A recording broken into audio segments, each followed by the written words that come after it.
ये बात तो सही है कि इंडिया में ना लड़कों की कमी नहीं है, बहुत लड़के हैं, लेकिन ये भी मसला है कि जिस पे दिल आ जाए वही मसला है। दिल लगे दीवार से तपड़ी क्या चीज़ है। इस वीडियो को देखिए। सर, इंडिया में लड़कों की कमी नहीं है, लड़के तो बहुत है, लेकिन मैं उससे मोहब्बत करती हूँ। हज में रह के कसम खाया उसने। उम्रा करने गया था, मैंने वहाँ भी पूछा आप शादी करेंगे कि नहीं करेंगे, तो बोले हाँ मैं करूँगा। सर, मिलने से प्यार होता है? आई थिंक ये अपने बॉयफ्रेंड का नाम बताइए, लेकिन इतना जल्दी में बताइए कि समझ में नहीं आया।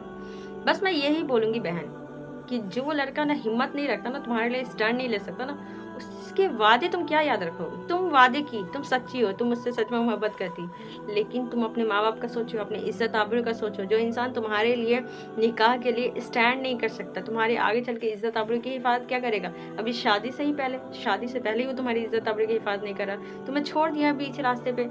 जो इंसान बीच रास्ते पे छोड़ सकता है वो ज़िंदगी में कभी सफ़र में, अगर ज़िंदगी का सफ़र होगा तो उसमें कभी तुम्हारा अच्छा हम सफ़र नहीं बनेगा।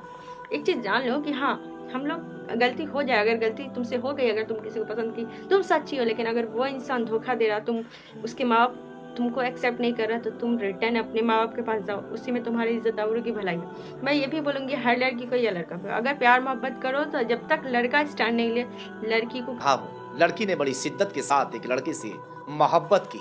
मोहब्बत भी इतनी परवान चढ़ी कि 3 से 4 साल तक लगातार दोनों फ़ोन पर बातें करते रहे, कस्में वादे खाए गए। शादी के पूरे वादे हो गए थे, पूरी सामने वाला इंसान तुमको चाहेगा नहीं, तुमको रखना नहीं चाहेगा, उसके फैमिली वाले तुमको एक्सेप्ट नहीं करेगा। तुम ज़बरदस्ती नहीं कर सकती, प्यार मोहब्बत में ज़बरदस्ती नहीं होता। कुछ ऐसे हरामखोर होते हैं, बेगैरत इंसान होते हैं जो वादे तो बहुत करते हैं, इतने चिकने-चिकने वादे करेंगे लेकिन निभाना उनको आता नहीं। मतलब सिर्फ़ हक जताते हैं, सॉरी क्या बोलते हैं उसको, निभाना नहीं आता उनको, तो छोड़ो। ऐसे लोगों को छोड़ो और लानत भेजो और रिटर्न अपने माँ-बाप के पास जाओ।